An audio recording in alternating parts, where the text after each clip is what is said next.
Olá, turminha do quarto ano. Sejam muito bem-vindos a mais uma aula de língua portuguesa. Eu sou a professora Vanderlane e estou aqui para ajudar vocês a se empenhar mais, se esforçar mais, de estudar mais e aprender muito mais com o conteúdo de hoje, que é muito interessante, é muito importante para a vida de vocês, que também foi o mesmo conteúdo da aula da semana anterior, né, de quinta-feira passada. E hoje a gente vai concluir e vai fixar melhor esse conteúdo, tudo bem? Mas antes disso, vocês já sabem que a gente vai juntos fazer aquela leitura de todos os dias, né? Como não poderíamos deixar de fazer, porque agora é a hora da leitura, é a hora da história. E a história de hoje é O Ratinho Marinheiro. Essa história é uma história de Luísa Douglas Soares. Vamos conferir. Um rato espertinho, pequeno e bravio, vivia sozinho num buraco sem frio, num buraco frio.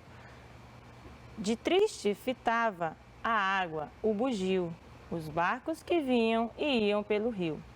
As ondas, a espuma, o canto do mar, ficava de noite e dia a escutar. Se não fosse rato, era marinheiro, havia de ver o mar todo inteiro. Assim os seus olhos eram duas fontes, chorando, turvando os horizontes. Até que encontrou, perdida, uma noz, partindo-a fazia um barco veloz. Por remos palitos, por vela uma folha, e para se sentar, um banco de rolha. Um naco de queijo, um pouco de pão, era o que bastava para a alimentação.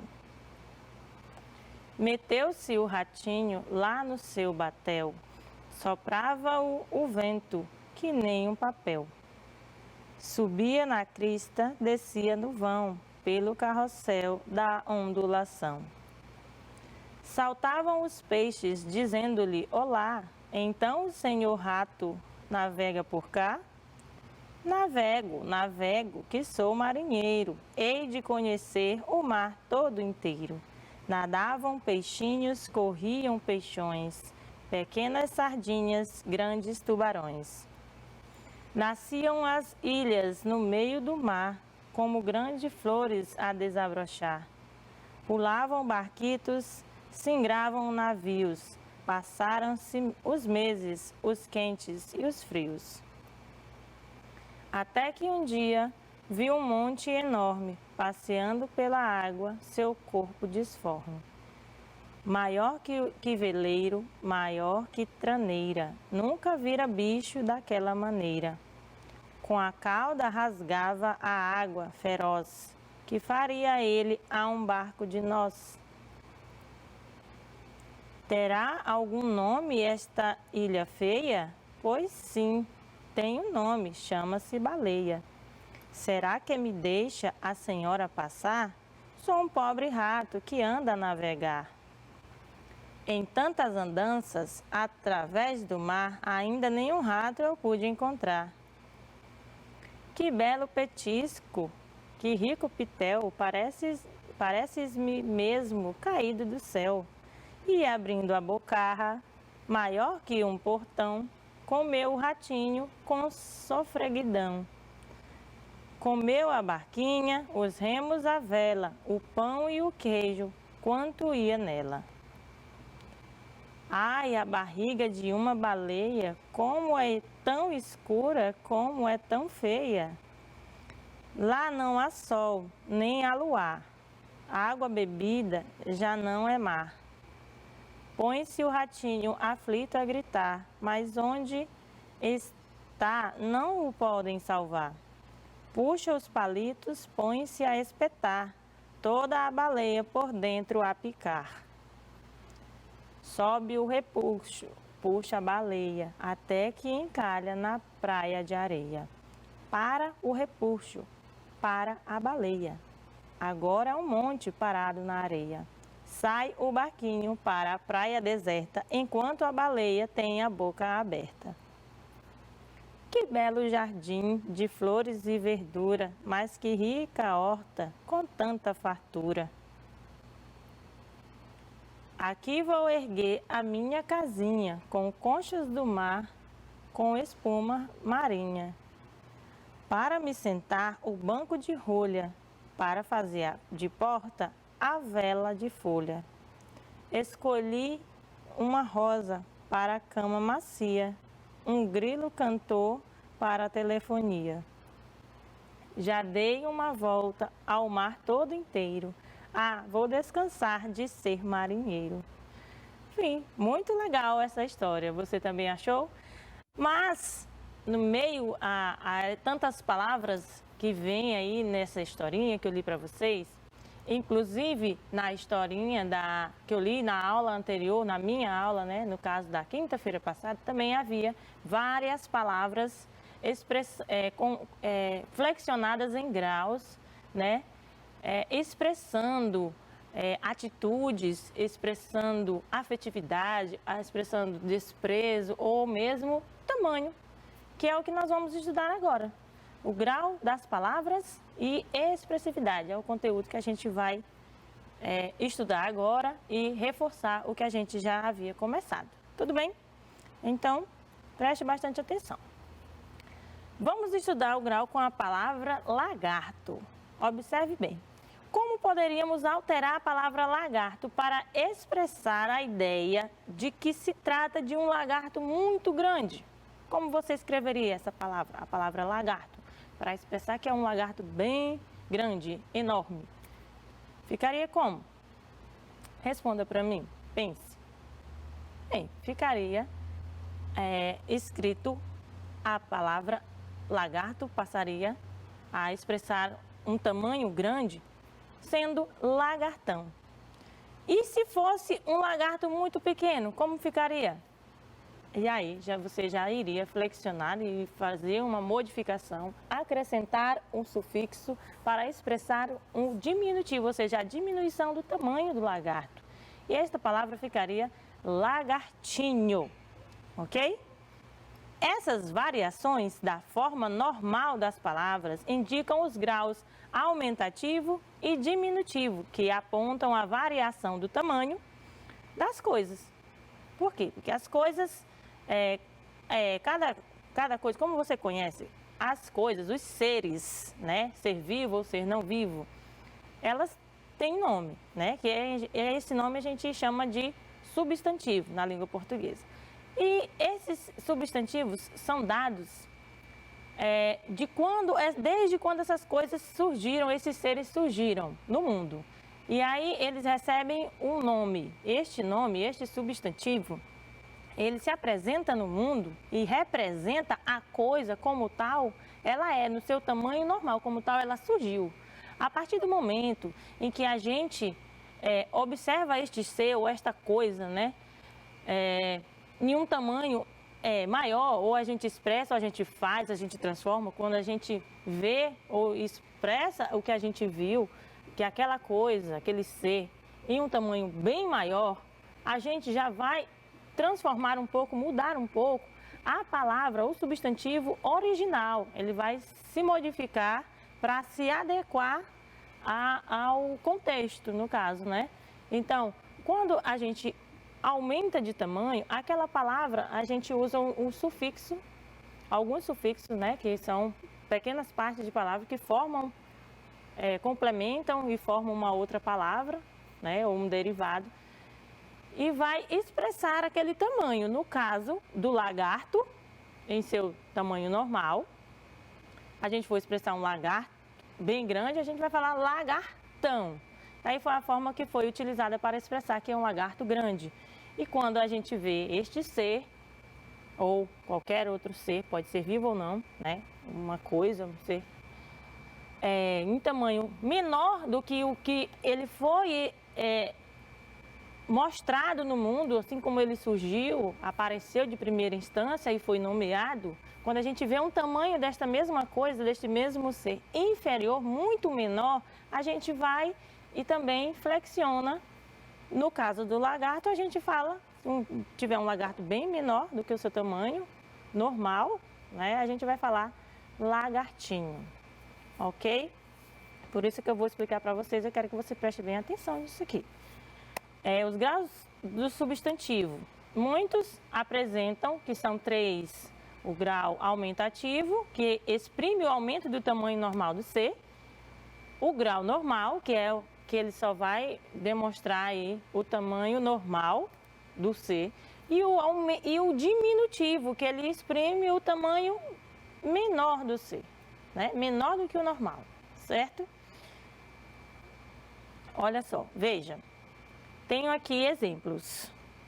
A palavra na sua forma normal, né, o substantivo normal é gato. Quando ele vai para o diminutivo, né, ele vai flexionado para o grau diminutivo, esta palavra, ou você quer expressar que tem um gatinho, um gato pequeno, ou você quer expressar carinho e afetividade pelo aquele gato, você vai se utilizar do diminutivo, que passa a ser gatinho. Já quando você vai expressar tamanho maior daquele gato, ou até mesmo pode ser também a palavra gatão, referindo-se a sentido de palavra, quando você quer expressar afetividade ou até mesmo intensidade, intensificação da palavra gato, com sentido de beleza, meu irmão é o maior gatão, aí a palavra assume, neste contexto, assume um sentido de beleza, de formosidade, né, de perfeição. E no caso de tamanho, vai ser um gato grande, gatão vai se referir a gato bem grande, certo? No outro exemplo, casa. Casa tem aí a sua forma normal. Quando vai para o diminutivo, expressar tamanho menor ou uma outra coisa, no caso brinquedo, se transforma em gatinho, em casinha, desculpa. E quando vai para o aumentativo, uma casa grande, enorme, né, tamanho maior, fica casarão, ok?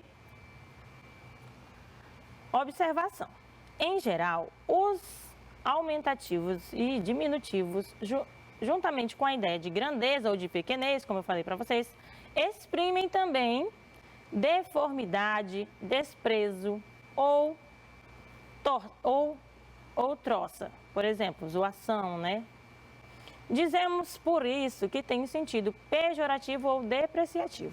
Em alguns casos, alguns no diminutivo, né? Certo que a maioria dos diminutivos quando fala-se em expressividade de contexto, né? Vai depender do contexto, da forma que você vai se expressar, ou que você ouve alguém se expressar, o diminutivo vai vir com sentido afetivo, de carinho, mas também, às vezes, ele pode vir com um ar de desprezo, né? Menosprezo, sentido pejorativo, no sentido depreciativo, certo? Por isso que é bom vocês observarem quando você lê uma frase ou ouvir alguém falando, a forma com que essa pessoa se expressa e o contexto em que a palavra estiver inserida na frase que essa pessoa for falar, comentar, se expressar, certo? Que aí você vai entender o que aquela pessoa está querendo dizer. Exemplos.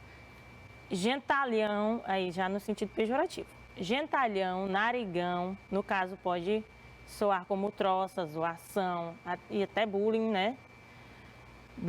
Beisorra, livreco, né? Menosprezo do livro. Musiqueta, papelucho, gentinha, povinho, você vai ouvir muito isso, eu acho que até já ouviu. São exemplos de substantivos e alguns adjetivos também. No caso, nós estamos estudando mais os substantivos, mas também há adjetivos também que, quando eles passam para o aumentativo ou para o diminutivo, eles expressam menosprezo, tá? Até rejeição. As formas diminutivas exprimem frequentemente, como eu falei para vocês, carinho e afetividade, tá? Isso eu já falei, mas às vezes vem com sentido pejorativo. Exemplo na questão de afetividade: filhinho, avózinha, mãezinha, Carlito, Antoninho, é a questão de carinho, né? A forma de tratar com mais afeto as pessoas. A variação de grau dos substantivos eu deixei até destacada, né? Pode trazer um efeito especial no contexto, que foi esses efeitos que eu acabei de falar para vocês. Muitas vezes, né, o diminutivo, ó, para indicar sentido. Muitas vezes o substantivo no diminutivo expressa carinho, ternura, afeto, piedade, ou então desprezo e antipatia. Isso eu acabei de explicar para vocês. Olha, a palavra filhinho, mãezinho, irmãozinho expressam carinho e ternura, enquanto livreco, papelucho, careta tem sentido pejorativo, né, ou depreciativo, em sentido de menosprezar, tá? De desprezar, até de afastar a pessoa, rejeitar. Pode ser pessoa, pode ser um ser qualquer. Bom, aí eu trouxe para vocês exemplos de diminutivo usado em sentido pejorativo. Como esse sentido, professor? O sentido depreciativo, um sentido de menosprezo, tá? Olha aqui o exemplo. Eu trouxe separadinho para você o diminutivo expressando isso. Tenho aqui três frases que vai exemplificar bem. Você já ouviu no seriado Chaves a personagem, a mãe do Kiko, né, que é a dona Florinda, falar muito essa frase: não se misture com essa gentalha. Gentalha aí é um substantivo que está no aumentativo de gente. Porém, gentalha aí está com um sentido pejorativo, um sentido depreciativo, tá? De menosprezo, de desprezo, rejeição, essas coisas. Nessa revistinha não tem nada que se aproveite. Olha, revistinha está no diminutivo. É o diminutivo de revista, tá? E aí veio com o sentido pejorativo. Ou seja, que não se agradou da revista e fez pouco caso, né? Fez um descaso da revista. Nessa revistinha não tem nada que se aproveite. Espera para ver, queridinha. Queridinha também está no diminutivo, né? Mas ele não está expressando tamanho, uma pessoa querida, pequena, não. E sim, é menosprezo, né? Ou outro sentido que você venha a entender com este contexto, tá? Já o diminutivo com o sentido afetivo, temos essas frases que eu trouxe agora para vocês. Já não é mais no sentido de menosprezar, no sentido pejorativo, já é no sentido de mais afeto, carinho. Por exemplo, pode deixar, paizinho, eu farei o que me pediu. Paizinho, um sentido mais carinhoso de tratar o seu pai. Ela é a princesinha do papai. Princesinha também está no diminutivo, né? Que nós estamos falando. Na verdade, eu trouxe o diminutivo, né? Eu só troquei bem aqui a questão da gentalha, que eu trouxe exemplo de diminutivo, então eu troquei apenas a gentalha. Então eu faço essa correção para vocês. E todos aqui são diminutivo. Paizinho, princesinha, amorzinho. Ela é a princesinha do papai. Não significa que é uma princesa pequena, mas é a queridinha, é o amor do papai, é a filha bem cuidada, enfim, é bem, muito querida por ele. Preparei seu café, amorzinho. Uma forma carinhosa de tratar o seu cônjuge, né, o seu namorado, alguma coisa. Trouxe o aumentativo no sentido pejorativo, né? Às vezes ele expressa brutalidade, expressa desprezo, caçoada, mas às vezes também pode expressar carinho. Olha aqui os exemplos de aumentativo usado no sentido afetivo. Ele é meu amigão. Olha, amigão está se referindo que ele não é que ele tem um amigo grande, tá? Não expressa aí nesta frase como é que diz? O aumento do ser, né? Em um tamanho maior. Não expressa tamanho, mas vai expressar afeto, carinho, né? Gratidão. Ele é meu amigão, amigo que está ali para todas as horas. Ele é meu companheiro, amigo fiel, né? Gosto muito dele, enfim. Ela é meu amorzão. Uma forma carinhosa também de tratar, não sei, a namorada, a esposa. Antônio sempre foi um paizão. Paizão aí é um bom pai. Forma carinhosa. Pai não é que se não expressa tamanho, tá? E exemplo de aumentativo usado no sentido pejorativo, depreciativo. Seria, não suporto essa gentalha. Ó, outro exemplo bom. Gustavo é babão do chefe. Babão significa que ele puxa o saco do chefe, né? Pode ser bobalhão, né? Uma pessoa boba, exageradamente. Essa questão do bobalhão ou babão expressa, intensifica, né? O sentido da palavra. Então vamos exercitar. Nós vamos reescrever as frases, substituindo as palavras em destaque pelos seus respectivos diminutivo e aumentativo. Então, letra A. A menina vai à escola pela manhã. Olha, é para fazer o quê? Nós vamos colocar, reescrever essas frases, substituindo essas palavras destacadas pelo seu diminutivo, tá? Ou aumentativo e ver, no caso dessa primeira aqui, vamos ver o sentido dessas palavras assumem. Vamos lá. A menininha, colocando no diminutivo. A menininha vai à escolinha pela manhã. Aí assume um sentido, essas palavras assumem um sentido afetivo. A menininha ou escolinha, pode ser também tanto afetivo como tamanho da escola, por ser pequena, ok? Meu amigo galopa em seu cavalo. Vamos passar para o aumentativo, a palavra cavalo. Fica meu amigo galopa em seu cavalão. Orgulho de ter aquele cavalo, um cavalo bonito, um cavalo formoso. Aí a palavra cavalo, cavalão, assumiu este sentido, tá? Meu carro está quebrado. Vamos passar para o diminutivo, para o aumentativo. Vamos ver os dois. Meu carrinho está quebrado. Olha, a palavra carrinho aí pode ter sentido, né? Pode assumir o sentido de brinquedo. Da forma com que foi expressa. Meu carrinho está quebrado. Ou, no aumentativo, fica meu carrão está quebrado. Meu carrão já assume um sentido, né? Expressa um sentido de bonito, de caro, um carrão. Não de tamanho de carro grande, tá? Meu cachorro está dormindo. Vamos ver como fica aqui no diminutivo. Meu cachorrinho está dormindo. Cachorrinho pode ser tanto tamanho como o afeto, tá? O cachorro pode ser um cachorro pequeno ou pode ser a forma carinhosa de tratar o seu cachorro, o cachorro da pessoa que falou. Ou, meu cachorrão está dormindo. Meu cachorrão está dormindo. O cachorrão, no aumentativo, pode expressar também tamanho, porque eu posso ter um cachorro bem grande, ou pode ser também de afeto, uma forma de se expressar com orgulho de ter aquele cachorro bonito, formoso, entendeu? O cachorrão está dormindo. Filha, não faça isso. Filha. Vamos passar para o diminutivo.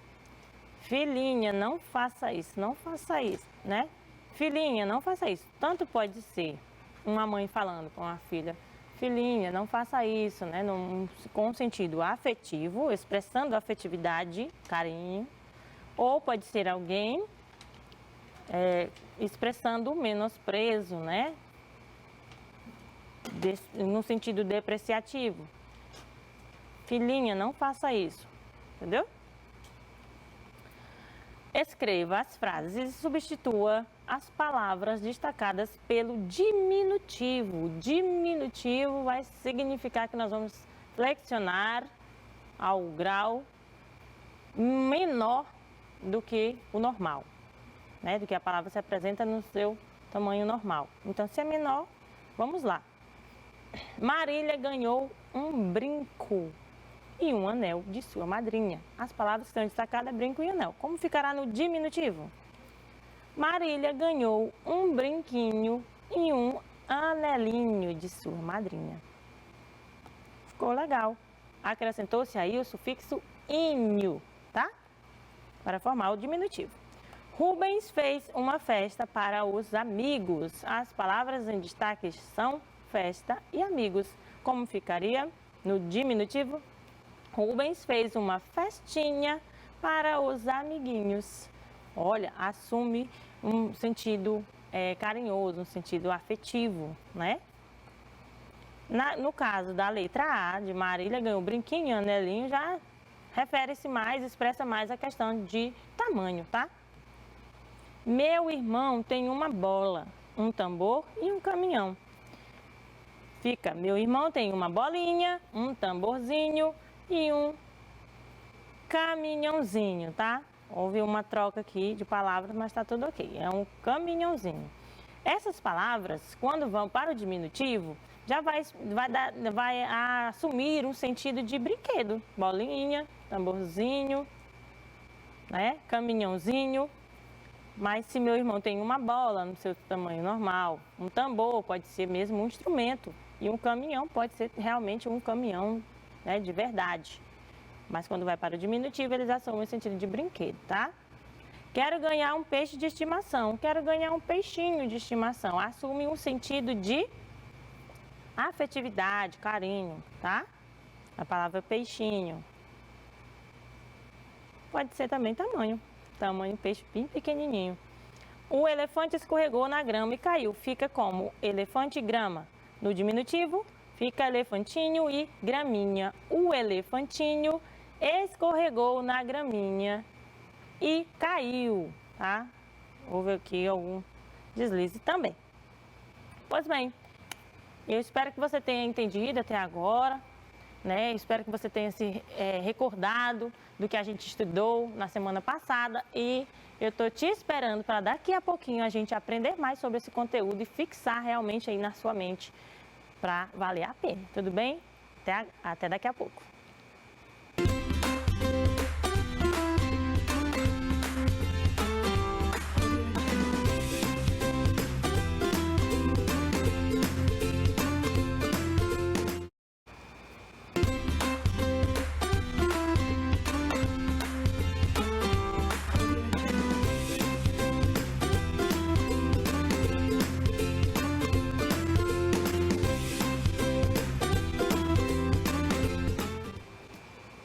Olá, meus amores, que bom que estamos de volta. Eu espero que você esteja me acompanhando, por favor, não me abandone agora. Agora que a gente começou a aprender, então vamos continuar o conteúdo que a gente acabou de iniciar na aula anterior. Vamos lá? Vem comigo. O conteúdo é graus de palavras e expressividade. Pronto.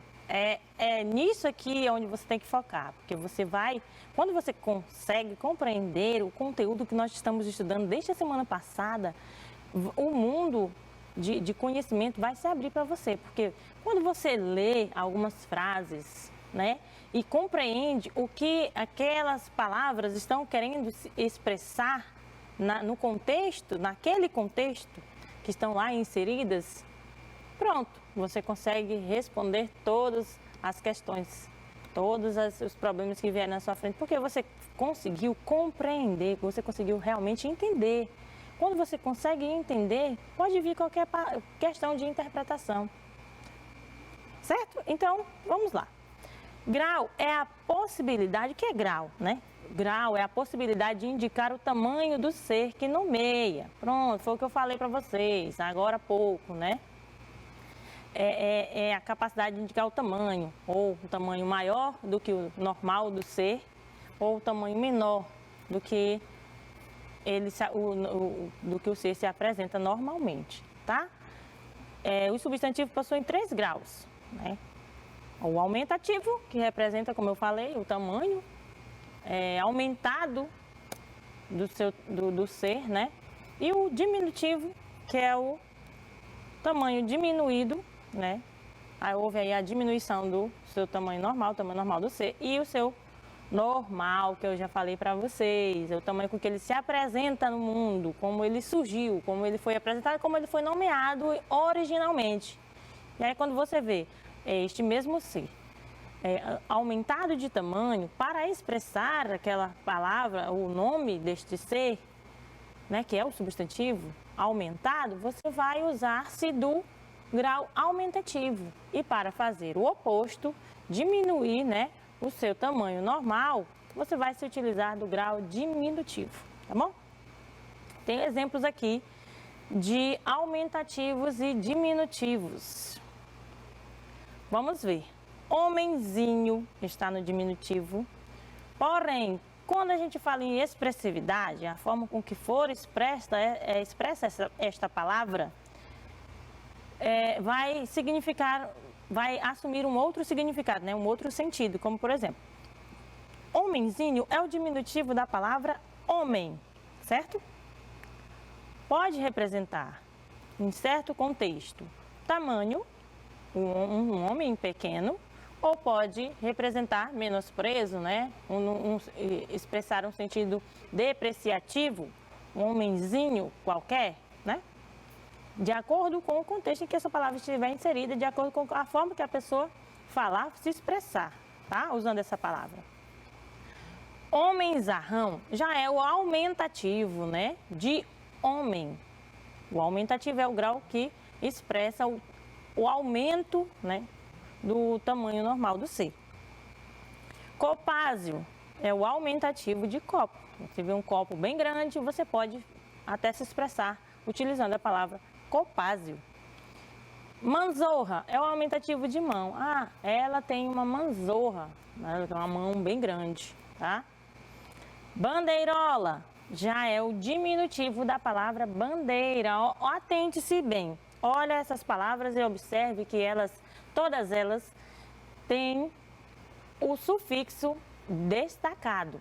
O sufixo aí é aquela partezinha da palavra acrescentada ao final da palavra original para formar, no caso, o aumentativo ou o diminutivo, tá? Destes seres aí, ser vivo ou não vivo, né? Lembre disso.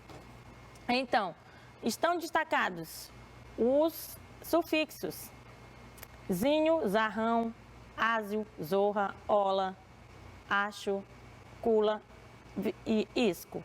Alguns deles aí são bem usados, utilizados normalmente, né? Pela gente mesmo. Como zinho, até que não está aqui, mas tem o inho, ou inha, né? Zinho, zinha. Sim, no diminutivo. E no aumentativo, os mais utilizados. Tem o zarrão, tem o ão, né? Tem ona, mas não está aqui, mas eu vou mostrar para vocês daqui a pouquinho. Riacho.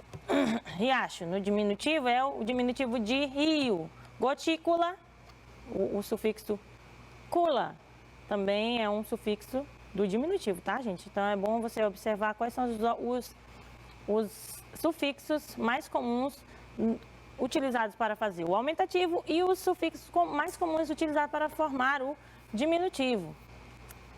Gotícula é o diminutivo de gota e chuvisco é o diminutivo de chuva. Então vamos lá. O aumentativo forma-se com os sufixos aumentativos sendo os mais comuns, que eu acabei de dizer para vocês. Olha aqui, os mais comuns: ão, ona, alha, arel. Exemplos disso, de palavras com sufixo ão: garrafão, figurão, livrão, papelão, paredão, tipão, festão. Exemplos de palavras, né? Existe muito mais, né, com ão, mas eu trouxe só alguns exemplos para você se situar. E exemplos de palavras com o sufixo ona: mulherona, vacona, pernona, vozona, mocetona. Olha só, gente, observe que o ão aí, este sufixo ão, ele vai representar tanto o aumentativo, mas referindo-se ao gênero masculino. E já o ona vai se referir ao gênero feminino, tá? Aço, sufixo aço, balaço, calhamaço, volumaço, de volume, tá? Às vezes você vai ter que eliminar algumas letras para poder acrescentar o sufixo para formar o aumentativo ou o diminutivo. Ricaço, de rico, aumentativo de vilanaço, de vila, aumentativo de vila. Alha, muralha, aumentativo de muro. Gentalha, de gente. Fornalha, de forno. E o sufixo arel, povaréu, aumentativo de polvo. Fogaréu, de fogo. E folharéu, de folha. E o diminutivo? O diminutivo forma-se com os sufixos diminutivos e os mais comuns são inho, inha, zinho, zinha. Observe os mais comuns, né? Observe que inho e inha aí só muda o final, só muda a questão do gênero. Inho vai representar o gênero feminino no diminutivo. Inho, masculino, desculpa. O masculino no diminutivo e inha, o feminino no diminutivo, certo? Da mesma forma, zinho e zinha. Livrinho, dedinho, menininho, bolsinho, filhinho. Alguns substantivos já são, né, naturalmente masculinos, né? Mas tem outros que se flexionam, como a palavra filho, né? Filhinho ou filhinha. Inha, casinha, janelinha. Zinho e zinha, irmãozinho, irmãzinha, florzinha, cãozinho, mulherzinha, colherzinha. Isco, chuvisco, que é de chuva, pedrisco, que é de pedra. Eco, livreco, jornaleco, boieco. Ejo, lugarejo, animalejo, vilarejo. Acho, palavras com sufixo acho, né? Palavras no diminutivo com o sufixo acho. Riacho, que é de rio. Fogacho, de fogo também. Vulgacho, de vulgar, não é? Populacho, penacho. Ola, sacola. É o diminutivo de saco, né? Até nesse caso, sacola, às vezes perde o seu sentido original. De ser o diminutivo de saco, ele assume um sentido novo, né?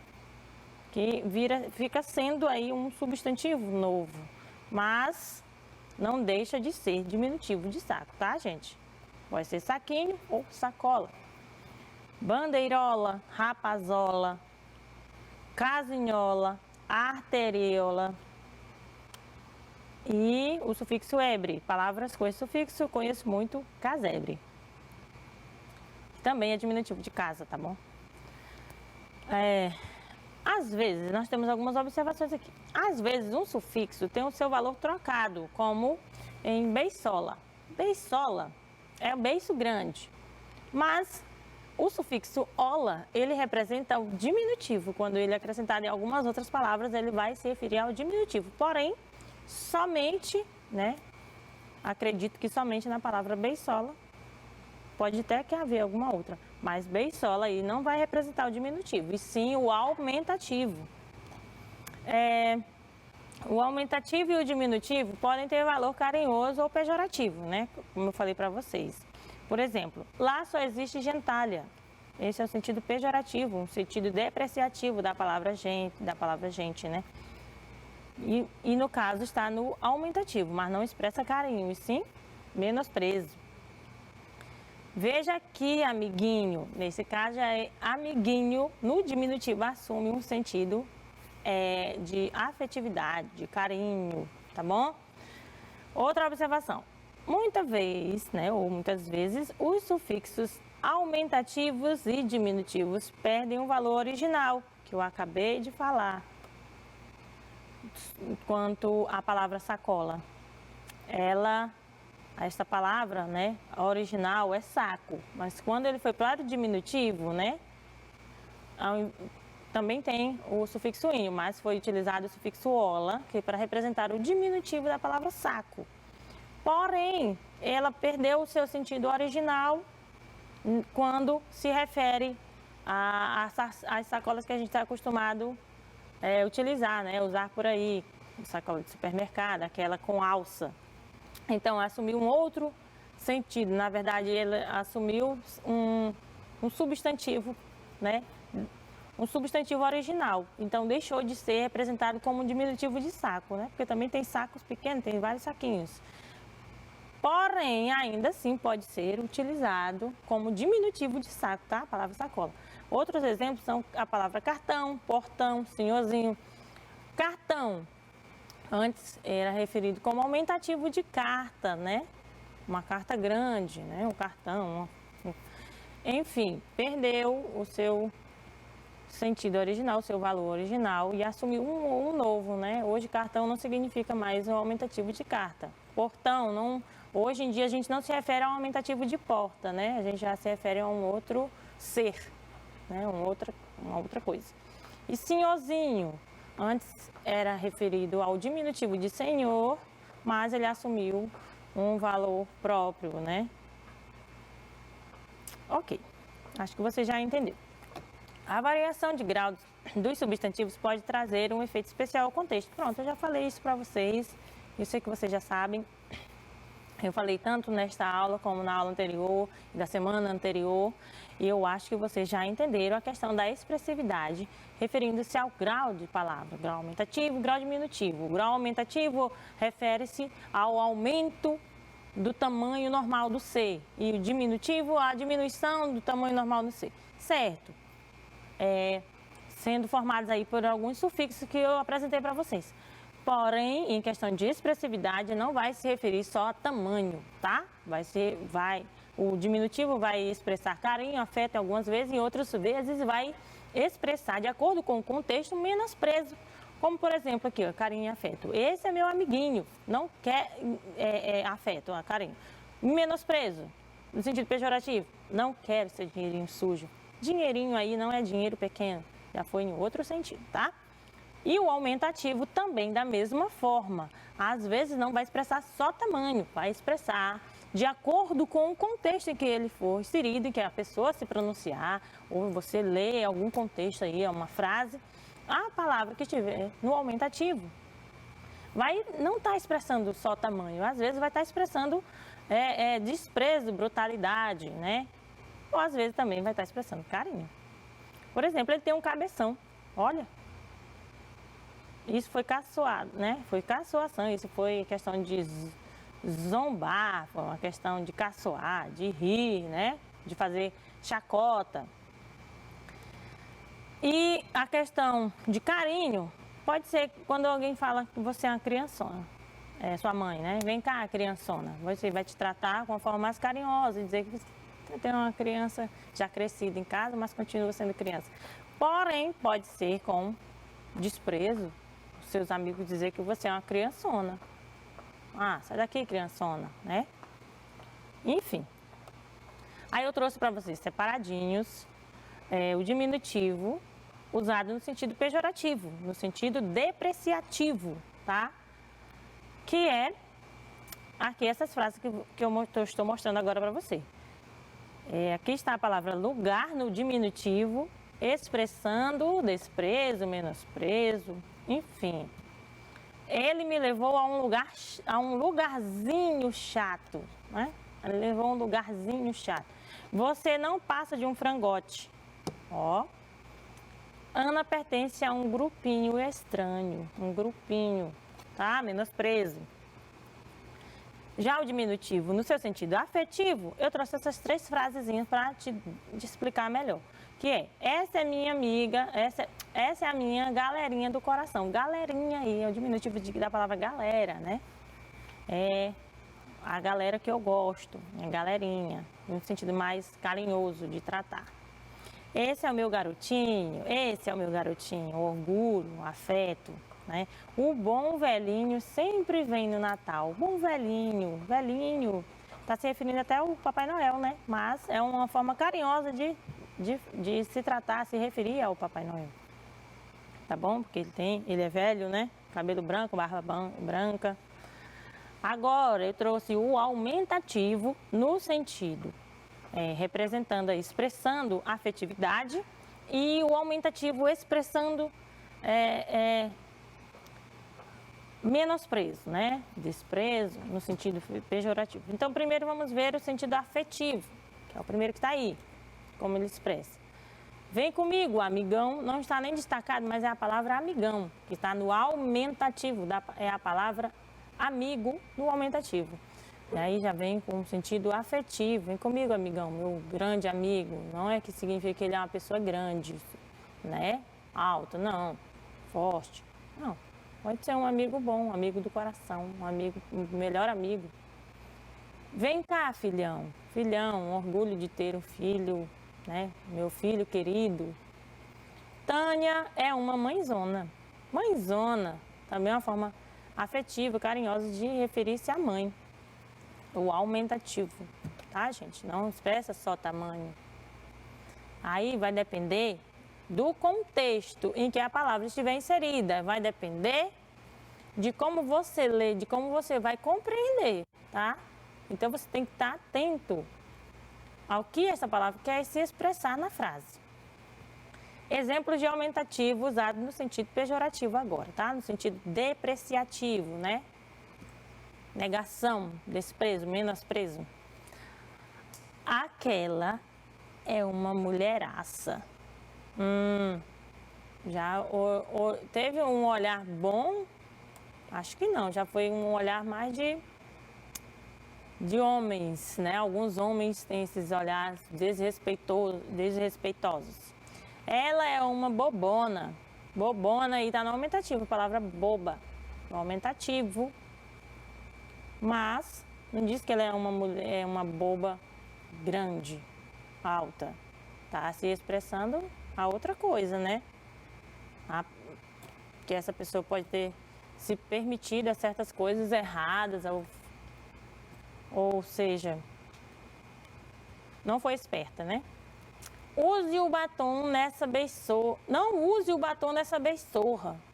Olha, já foi um sentido já de rejeição, de menosprezo, de preconceito, porque a pessoa tem os lábios grandes, né? Volumosos, não sei. O beiço, né? A gente fala. Não use o batom nessa beisorra, assim vai acabar. Pronto. Agora vamos nos exercitar. Escreva o aumentativo de gato. Rato, cachorro, peixe, elefante, coelho, pato, leão e tatu. Vai tentando responder aí. Vamos ver como fica a palavra gato no aumentativo. Fica gatão. Pode referir-se a gato grande, aumento de tamanho, né? Ou a formosidade, beleza, né? Meu irmão é um gatão. Quero dizer que eu sou irmã de um gato. Tá? Rato. Fica ratão. Rato grande. Cachorrão. Vários sentidos de acordo com a expressividade, o contexto. Peixe, um peixe pesqueio, um peixão, um peixe bem grande. Elefante, elefantão, coelho, coelhão. Pato, patão. Leão, leãozão, tatu, tatuzão. Próximo. Caça aumentativo. Descubra o aumentativo das palavras e escreva-os abaixo. A palavra, vamos procurar aqui. As palavras são forno, monte, rapaz, cabeça, anel, rico, voz, muro, carro e corpo. Vamos encontrar a primeira palavra que eu encontrei aqui, foi montanha. Montanha é aumentativo de monte. Então, eu vou escrever a palavra montanha aqui na frente da palavra 2, monte. Certo? Vamos juntos. Outra palavra que eu encontrei aqui foi rapagão. Rapagão é o aumentativo de rapaz. Então, eu vou escrever ele aqui na frente da palavra rapaz. Próxima foi fornalha. Aumentativo de quê? Forno. Muito bem. Então, eu vou escrever na frente da palavra forno. Fornalha. Anelão. Aumentativo de anel. Escrevo aqui na frente a palavra, o aumentativo da palavra anel, tá?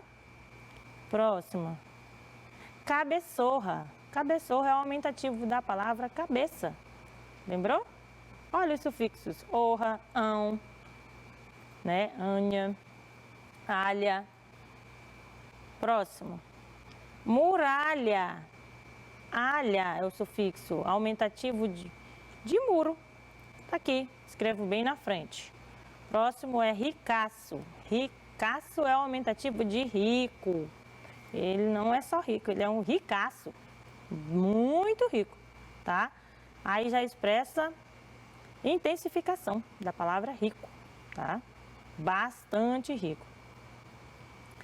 Corpanzil, aumentativo de corpo. Olha, corpanzil. Aí vai expressar de acordo com o contexto, né? Vários sentidos. Carrão. Carrão pode ser um carro grande, pode ser também, aumentativo de carro, pode ser também expressando o orgulho de ter um carro bonito ou um carro caro, pode ser, né? Um carro legal. E tem mais um vozeirão, que é o aumentativo de voz. Muito bem. Terminei aqui. Você vai pegar agora o seu livro da fluência, o livro vermelho, para ler e reler. Coloque aí rapidinho, eu sei que você já está com seus livros apostos. Coloque aí na página 106, rapidinho, e vamos fazer a leitura da semana. Todos os dias você tem lido. Na segunda você leu, fez uma leitura silenciosa e depois você fez uma leitura em voz alta. Na terça-feira você fez uma leitura compartilhada, chamou o pai, a mãe, ou o vizinho, alguém, a avó, chamou e leu para aquela pessoa. Agora você vai fazer uma leitura para nós, professoras e professores, que estamos já esperando o seu áudio. E você vai enviar com uma leitura bem adequada, atentando-se para a entonação, respeitando os sinais de pontuação, para que haja, sim, a compreensão do texto, tá bom? Então, o texto de hoje é Os Sapatinhos Vermelhos. E é um texto de Amy Droz, ok? E Henry Gillen. É isso mesmo que se lê. Pronto, tudo bem. Os Sapatinhos Velhos, vamos ler pelo título de novo. Os Sapatinhos Vermelhos. Os sapatinhos velhos de Lília já não estão bonitos. Vamos comprar sapatos novos, diz a mãe. Lília sabe que os sapatos prefere. Aquele é o último par, diz a vendedora. Que número ela calça? A mãe diz o número. Então vão ficar pequenos, diz a vendedora. Lília acha que não. Eu quero aqueles. A vendedora traz os sapatos. Lília os calça e diz: eles servem muito bem, olhe só. A mãe acha que não. Seus pés são grandes para eles, diz a vendedora. A mamãe manda trazer outros e mais outros para Lília experimentar. Mas a cada par Lília diz: não, eu quero aqueles. A mamãe fica zangada. A vendedora já está zangada. Até que a mamãe desiste. E Lília acaba ganhando os sapatos. Bom, foi assim. É assim que você tem que fazer a sua leitura. Então, por isso, depois disso, você vai enviar o seu áudio para o seu professor, analisar como é que está a sua leitura agora, tá? Agora, você vai pegar o seu livro Apps, rapidinho, o livro Apps de língua portuguesa, porque a nossa aula de hoje é de língua portuguesa, tá? Por favor. Coloque na página 225 e vamos responder as questões. Atenção à página 225. As questões são 7 e 8. Então, vamos responder a questão 7 agora. Leia as placas abaixo.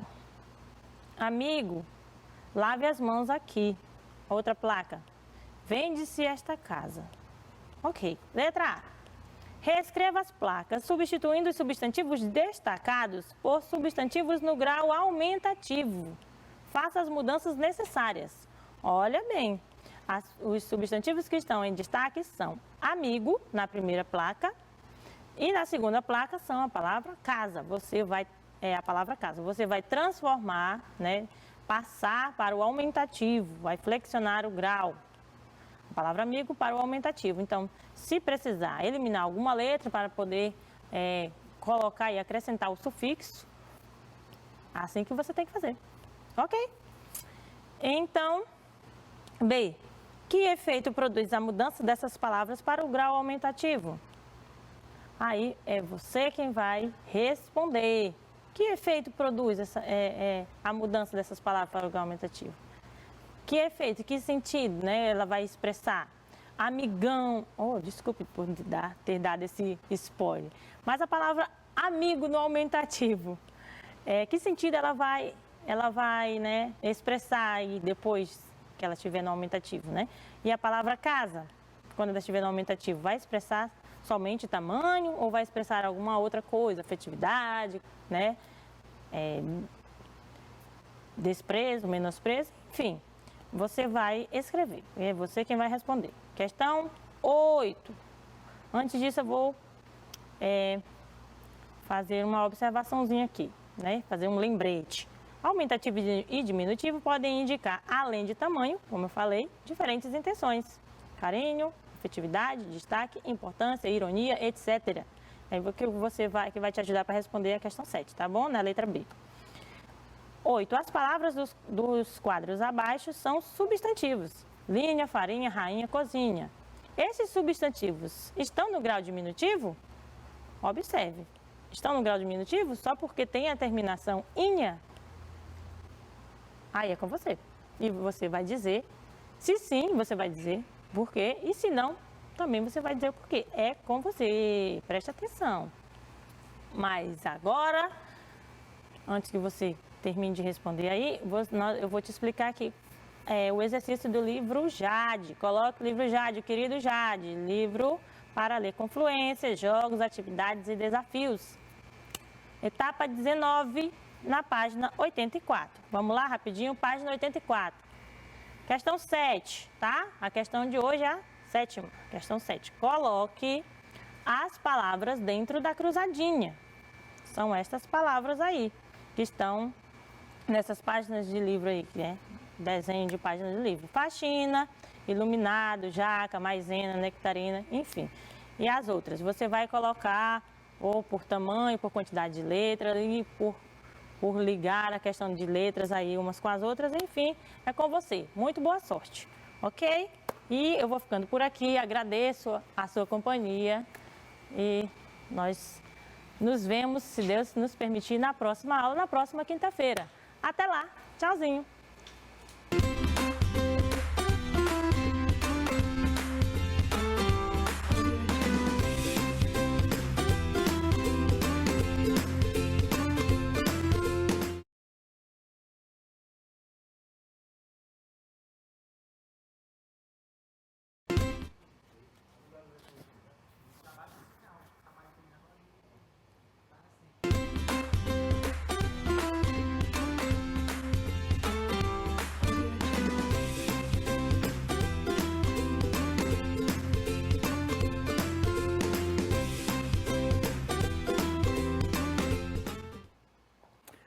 Olá, gente, tudo bem? Como é que estamos?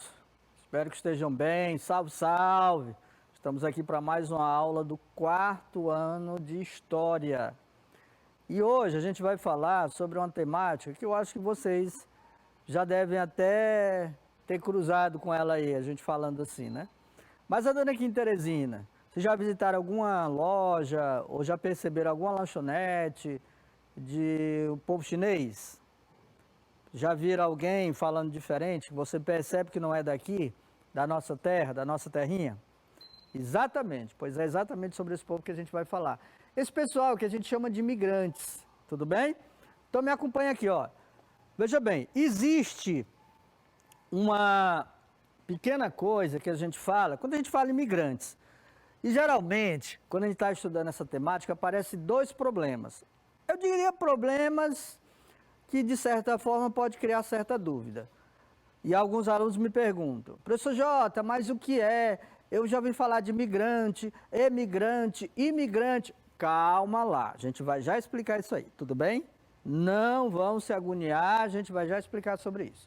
Tema da nossa aula de hoje, povos da América e da África e a migração do Brasil, a presença portuguesa, grupos indígenas e africanos.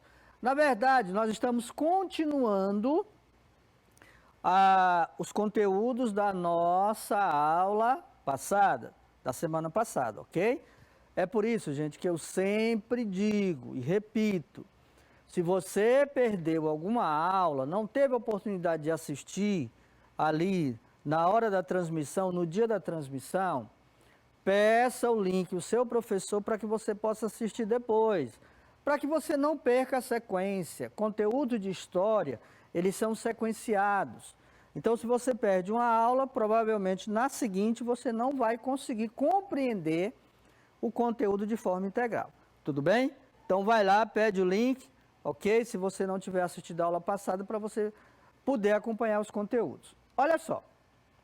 Nossa habilidade de hoje, perceber que os migrantes trazem consigo valores, hábitos, costumes e tradições do lugar de origem, interagindo com novos lugares, convivendo com novos costumes e tradições. Ou seja, você percebe que quando a gente fala em migrantes, a palavra migrantes vem de migrar. Migrar, sair, deixar. Então, deixar a sua terra, deixar o seu país para ir morar em outro local. E nós já falamos também sobre isso na aula passada, ok? Eu trouxe aqui um poema chamado Migrante. Ele é bem interessante, porque ele vai falar exatamente sobre a temática que nós estamos desenvolvendo hoje. Então, vocês vão me acompanhar, vocês vão ler comigo, tá bom?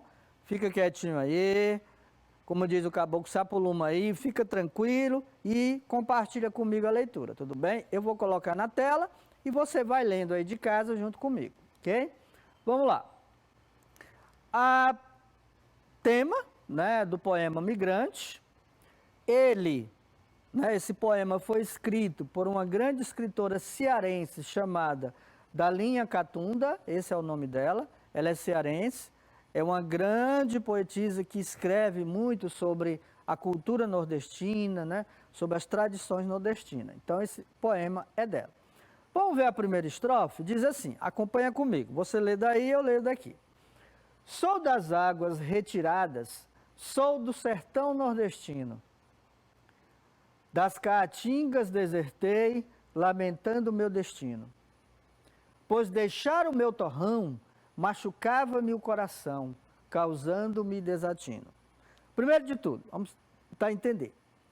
Primeiro, Caatinga, gente, é uma região seca, tá? Não tem nada a ver com aquela outra, aquela Caatinga, não. É Caatinga. É uma região tremendamente seca que é muito comum encontrar aqui no Nordeste. Tudo bem? Vamos lá para 2. A estrofe 2. Meu dialeto sagrado era motivo de riso. Era uma reis desgarrada, mas seguir era preciso. Pedi a Deus proteção e Virgem Conceição para me dar mais juízo. Bom, algumas palavras que provavelmente vocês desconheçam. Dialeto é aquilo que geralmente numa determinada cultura é uma língua diferente, uma língua que só aquele pessoal entende, tá? Então, aqui no Nordeste a gente tem uma forma de falar, é uma forma de dialeto, que muita gente do Sul e Sudeste não consegue entender. Então, quando a gente diz assim, oxente, né? Tá de manhãzinha. Então, eles não conseguem entender isso, porque é uma linguagem cultural nossa, tudo bem? Reis, quando ele fala reis, é tipo um bezerro, tá bom? É um filhote de vaca, é um bezerro ali recém-nascido, vamos dizer assim. Ok? Vamos para a terceira. Não reneguei minha terra e jamais renegarei. De ser filha do Nordeste, sempre me orgulharei. Lamento até ter perdido aquele sotaque antigo que de lá eu carreguei. O que ela está dizendo? Que quando geralmente aquele pessoal, os migrantes, saem da sua terra, por exemplo, aqui do Nordeste, para ir morar, se aventurar, né, tentar melhores condições de vida nas regiões Sul e Sudeste, isso aconteceu muito, nós já estudamos isso, na década de 60 e 70, tá? De 50, 60 e 70, o que acontece? Esse pessoal acabava incorporando a cultura e, sobretudo, a língua daquele pessoal onde eles moravam, porque geralmente quando você se acostuma com outras pessoas falando, você acaba incorporando essa forma de falar. Então é isso que ela está dizendo aqui. Vamos lá para a quarta estrofe. Na minha casa nova, onde hoje brilha o chão, num canto especial avista-se um pilão. Em outro canto, uma rede onde embalo com sede as saudades do sertão. Aqui tem uma palavra que talvez vocês desconheçam, pilão, né? Lembra aquele objeto que geralmente, às vezes, sua mãe usa para bater alho? Ali é um pilãozinho. Imagina aquilo grande. Então, pilão é um tipo de um material, um objeto, que no interior ainda hoje se usa, por exemplo, para tirar a casca de arroz, certo? Para fazer pilar milho, né? No caso aí, amassar o milho. Esse é um pilão, ok? Vamos lá para a quinta estrofe? Tapioca com manteiga, não deixo de comer não. Numa panela de ferro, faço gostoso baião. Cabeça de galo e mal assada são iguarias apreciadas com gosto de tradição. Bom, ela está falando sobre alguns costumes, né, dentro da culinária que nós temos aqui, não é novidade. Estrofe 6. Rezo para São Francisco e Padre Cícero Romão, para proteger Ipueiras, meu pequenino rincão, pois é lá minha ribeira, onde a linda carnaubeira ao vento lança canções.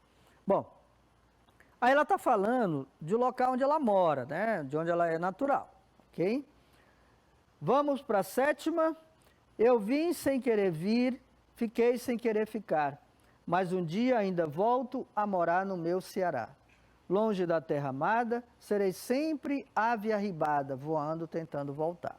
Ou seja, ela fala que ela foi, né, migrou para outros locais e o maior sonho dela é voltar para a sua terra, que é o Ceará.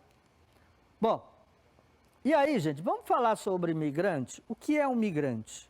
Tá? Já falei que a palavra migrar significa sair, você deixar a sua terra para ir para outro lugar. Migrante é toda pessoa que se transfere, se muda, se desloca de seu lugar habitual, de sua residência comum ou de seu local de nascimento para outro lugar, região ou país. Vou dar um exemplo bem prático. Eu, quando tinha 7 anos, meus pais, minha família inteira, saiu lá do interior de União, interior brabo, né, que a gente chama, na roça, e vim para cá, para Teresina. Então, eu, de certa forma, migrei da cidade de União para cá. Tudo bem? Quando uma pessoa sai de um outro país, por exemplo, ele sai lá da Itália para vir para cá, ele também está migrando. Então, a migração ela acontece dentro de um país ou fora de um país, pessoas vindo de um país para outro. E aqui nós temos a imagem da década de 50 de imigrantes chegando ao Brasil no século passado, né? Aqui são alemães, ok? É das primeiras culturas, os primeiros povos migrantes que nós vamos falar. Então aqui são alemães chegando, né? Geralmente eles iam de navios, vindo na década de 50 para tentar, de certa forma, viver melhor. Tem que lembrar que esse povo alemão tinha passado recentemente por uma Segunda Guerra, passou por uma Primeira e uma Segunda Guerra Mundial, que terminou em 1947. Então eles vieram para cá porque lá não tinha alimento, né? A guerra tinha acabado com tudo, e acabaram vindo para cá para tentar sobreviver.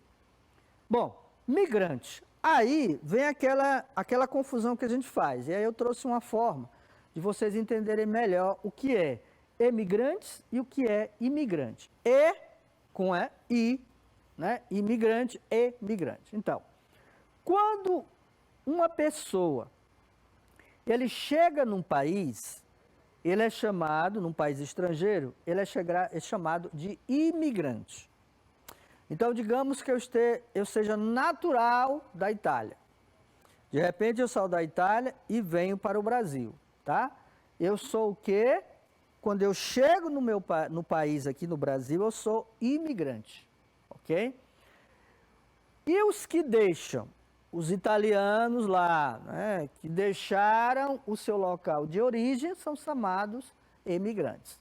Então, quando ele sai de lá, ele emigra. Quando ele chega, ele passa a ser imigrante. Deu para entender? Não é tão complicado. Mas isso aí não é tão importante para a gente, tudo bem? Importante a gente entender o que é migração.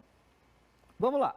Migrantes no Brasil. Aí a gente vai falar um pouco sobre realmente quais são os migrantes, né? As pessoas que vieram para cá em épocas passadas, se instalaram, tentando conseguir melhorar a sua vida, sobretudo atrás de trabalho, e vieram com toda a sua família. Então, migrantes no Brasil. Aqui você tem uma imagem do globo terrestre, e você tem ao redor inúmeras pessoas de diferentes raças ou nacionalidades, ok? Para simbolizar que o nosso planeta hoje é uma mistura. Tem gente saindo, entrando de todos os locais do mundo, certo? Em outros países, em outras regiões. Entre os anos de 2000 e 2010, isso aqui no Brasil, os números de imigrantes quase que dobrou. Imigrantes, aquele que chegou no nosso país, ok?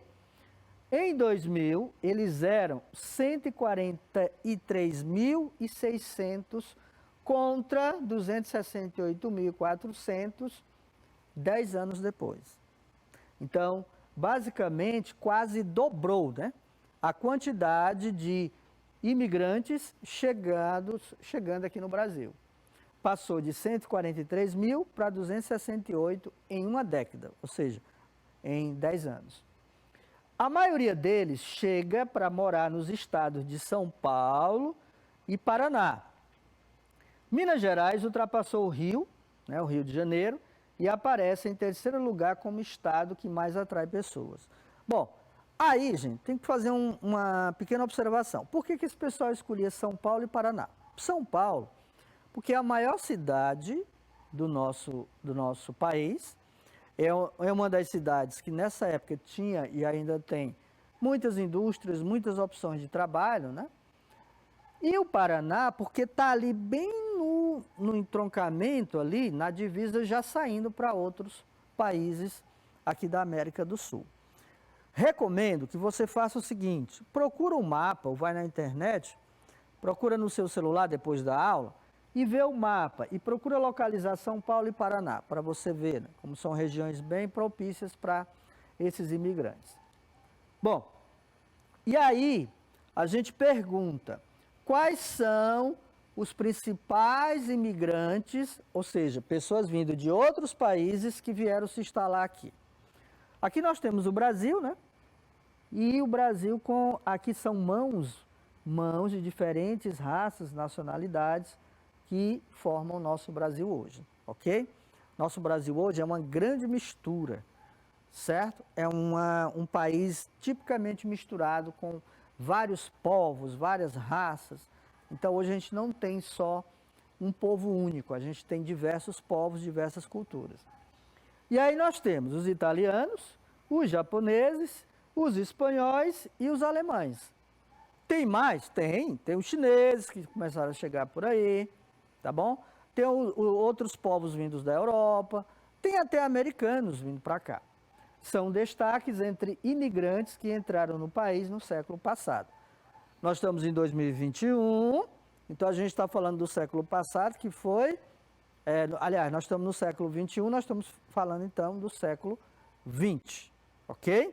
Século 20, então é bem recente. Os chineses, por exemplo, começaram realmente a chegar e migrar, né? Claro que eles já vinham antes, mas essa tendência maior dos chineses virem para cá começou realmente no século passado, ok? Vamos lá. Vamos falar dos alemães? E aí eu trouxe uma foto de uma arquitetura, né? Que basicamente é alemã, ela é alemã. Então essa foi uma das contribuições que os alemães trouxeram para a gente aqui, a arquitetura. Trouxeram também a cultura da gastronomia, que a gente vai já falar sobre isso, mas uma das principais contribuições deles foi na arquitetura. A gente percebe que essa casa ela é diferente. Isso é uma casa tipicamente tipo um modelo alemão, ok? Modelo alemão. Você vê ela bem íngreme, o telhado, né? Porque lá, como faz regiões que faz muito frio, então eles fazem o telhado bem, né? Não tão assim, né? Mais assim, por causa da neve, para que a neve possa, quando ela cair, ela não ficar acumulada no telhado, né? Não sabia disso, né? Curiosidade. Beleza, vamos lá.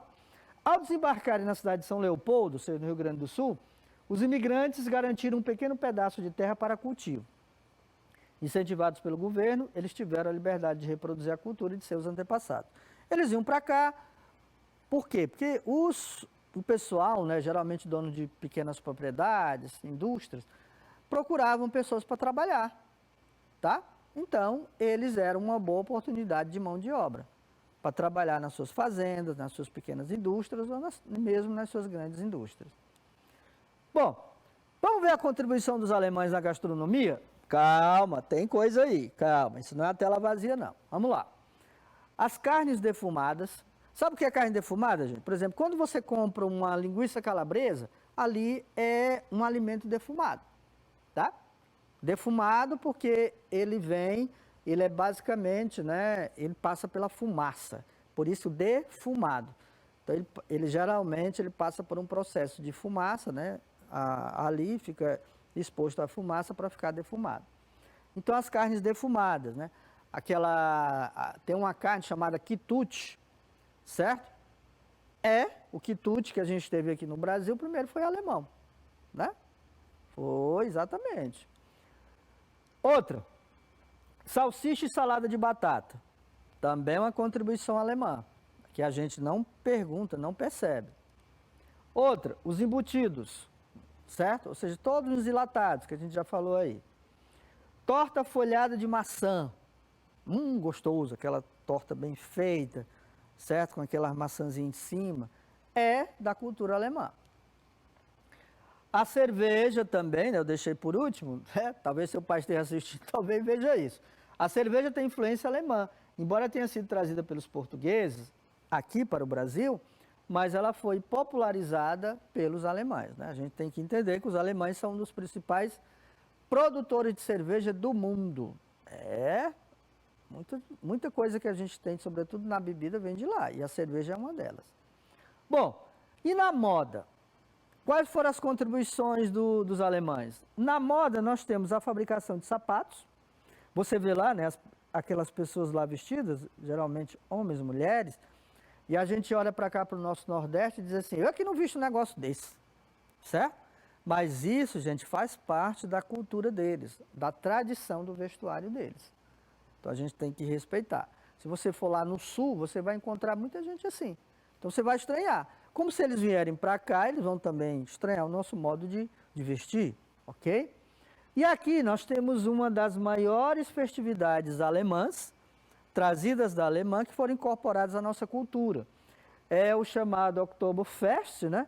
Que é realizada lá em Blumenau, Santa Catarina. É uma das maiores festas que é realizada todo ano, geralmente no mês de outubro. Esse ano não teve, por causa da pandemia, mas reúne turistas e gente de tudo quanto é canto do Brasil e do mundo para vir. É um festival regado a muita comida, muita bebida, do jeito que o alemão gosta. Ok?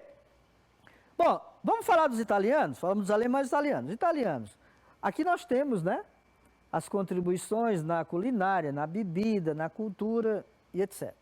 Dentre as contribuições italianas à cultura brasileira, podemos citar novas técnicas agrícolas, o uso do tchau, né? O tchau que a gente dá a mão, tchau, que muita gente pensa que é americano, mas não é. Tchau, tchau é italiano, ok?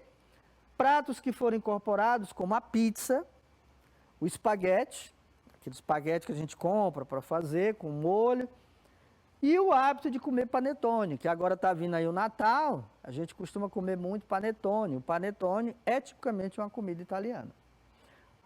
O enraizamento do catolicismo, né, incorporando elementos tradicionais. A Itália é um dos países considerado o país mais católico do mundo. O Brasil já foi. Mas a Itália, exatamente porque lá se encontra, né, a sede do Papa, e tem o Vaticano, então a gente percebe que a Itália trouxe muito essa coisa do catolicismo, nosso catolicismo tradicional, e foi incorporado aqui na nossa cultura brasileira. Bom, contribuição dos italianos na lavoura, com a introdução de técnicas italianas para o cultivo, né, bem diferente, aquela coisa de você plantar em forma de canteiro, foi trazido pelos italianos. Aqui a gente não tinha esse hábito de regar do lado, né, fazer aquelas covinhas e regar do lado. E a introdução de novas técnicas agrícolas, como no caso do próprio trigo e do arroz, ok? Além, é claro, da cultura do milho. Técnicas, quando eu falo, são técnicas introduzidas para melhorar o rendimento das lavouras, né, da produção agrícola.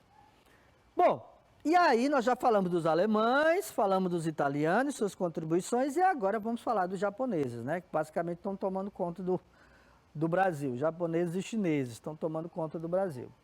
Vamos lá. Na arte,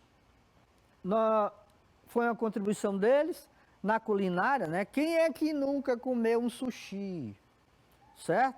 Sushi, tá? Nos costumes, né? Eles usam muito costumes que para a gente aqui são diferentes, mas para eles são tradicionais. Tem que lembrar que os japoneses têm uma cultura milenar, assim como os chineses. Então são pessoas que ainda têm enraizamento dessa cultura muito impregnada no seu povo.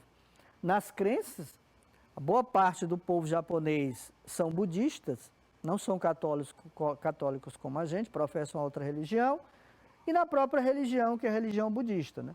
E nas danças, gente, né? Eles têm uma forma diferente de danças, não é igual o nosso forró aqui do Nordeste, não é igual o samba, não é igual o funk, tá? Mas é uma dança tipicamente diferente deles. E quando a gente vê, a gente diz assim, ixi, que coisa estranha, mas é culturalmente, tradicionalmente deles, ok? Hoje a gente tem os japoneses se instalando em quase todos os estados, né, e capitais do Brasil. Mas eles estão mais ali na região de São Paulo, Rio de Janeiro, Minas Gerais e no Sul, ok? Lembrando que no Sul nós temos muitos alemães, certo? Muito povo europeu. Ali na região de São Paulo tem muito italiano, muito japonês, muito chinês. Então eles são assim bem localizados. Mas no Brasil inteiro hoje a gente encontra esse povo por aí. Basta andar por aí. Ok?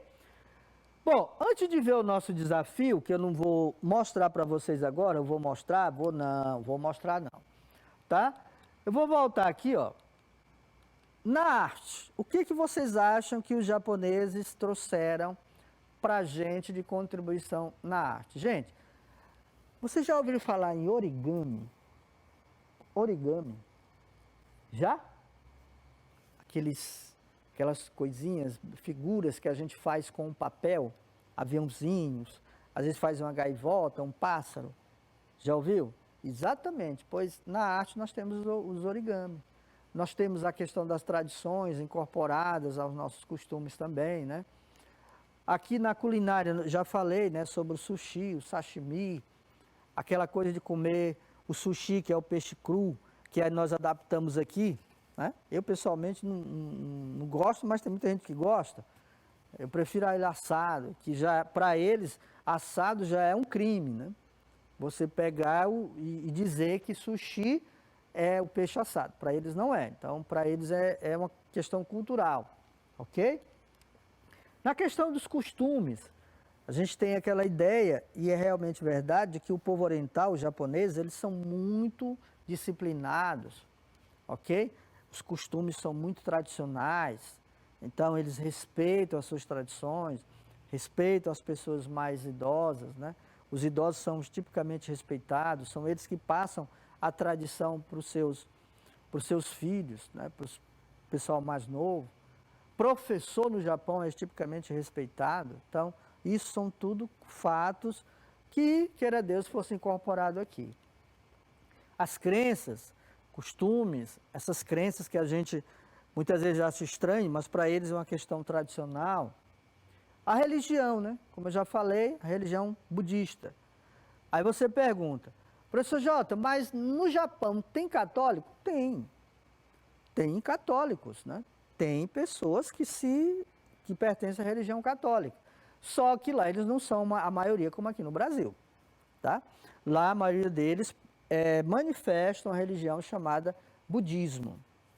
E aí não cabe a mim ou a vocês aí criticar e dizer assim, mas eu sou católico, não aceito. Não, é uma questão tradicional. A gente tem que imaginar que o Japão, ó, tem séculos de tradições na nossa frente, tá bom? Então nós é que chegamos depois, não foram eles, ok? Quando eu digo que chegou depois, é porque as nossas tradições, o nosso catolicismo, ele foi incorporado, ó, anos, centenas de anos depois que os japoneses já tinham a sua religião, tá bom? Então nós é que, de certa forma, temos que respeitá-los. Danças. Se você já parou para pensar, vá na internet e veja uma dança japonesa, como é uma coisa belíssima. É uma coisa muito disciplinada, muito tradicional, muito regrada a questão dos costumes, né? Tem todo um ritual. Até para eles tomarem um chá, existe todo um ritual. Não é como a gente faz, senta numa mesa, coloca o chá aqui, pronto, tomou. Não, eles têm todo um ritual para tomar chá. Demora para isso. Então, é toda uma questão de tradições. E as danças, se alguém quiser, depois vai lá na internet, procura lá danças japonesas que você vai encontrar algumas que são bem interessantes, tá bom? Vamos falar agora do nosso desafio? Só resumindo, hoje nós falamos sobre migrações, ok? Aquele pessoal que deixa sua terra, seu país e vem para cá. Ou aquele pessoal que, por exemplo, sai aqui do Nordeste, que a gente falou na última aula, e sai e vai para outra terra, como por exemplo Sul e Sudeste. Mas hoje nós estamos falando tipicamente dos alemães, dos italianos e dos japoneses, ok? Que são esses três tipos de cultura de povos que vieram distintamente de lugares diferentes e se instalaram aqui a partir lá da década de 50, 60 e depois ainda continuam vindo, ok? Então, vamos falar sobre o nosso desafio. O nosso desafio, gente, ele está lá no livro de vocês, no livro APES de História, está lá na página 78, localiza aí, tá bom? Pega lá seu livro, localiza logo, para a gente poder acompanhar a explicação de como é que vai ser, tá? Página 78, localiza, tô pedindo. E aí, o que você vai fazer? Lê o texto da página 78, tem um texto bem interessante que fala sobre migração, certo? E fazer a atividade que está lá embaixo, é a atividade 1. Só uma atividadezinha. Qual é? Você vai fazer um pequeno texto contando sobre sua origem, onde você nasceu, em que localidade. Converse com sua mãe e seu pai sobre isso. Pergunte para ele, que ele tem mais informações. Tudo bem? Não vá fazer o texto porque você acha. Converse com sua mãe. Mamãe, onde é que eu vim? Onde é que eu nasci? O professor J está enchendo o saco lá para me fazer esse texto. Então faz. Faz, posta lá no mob, mostra seu professor, tá bom? E compartilha com os seus colegas de sala. Isso é muito bom. Troca aquela coisa que eu chamo de figurinha. Beleza, gente? Tem nada difícil. É só produzir um texto. Lembrando que texto não pode ter borrão, corretivo. Fazer um texto bem bonito, bem para você poder compartilhar. Tudo bem? Então, gente, a gente se encontra na próxima aula. Lembrando que a nossa aula agora vai ser, né, lá, acho que lá para o mês de dezembro, né? Mas dezembro a gente tem aula ainda. E aí a gente se vê na próxima aula. Tchau, tchau.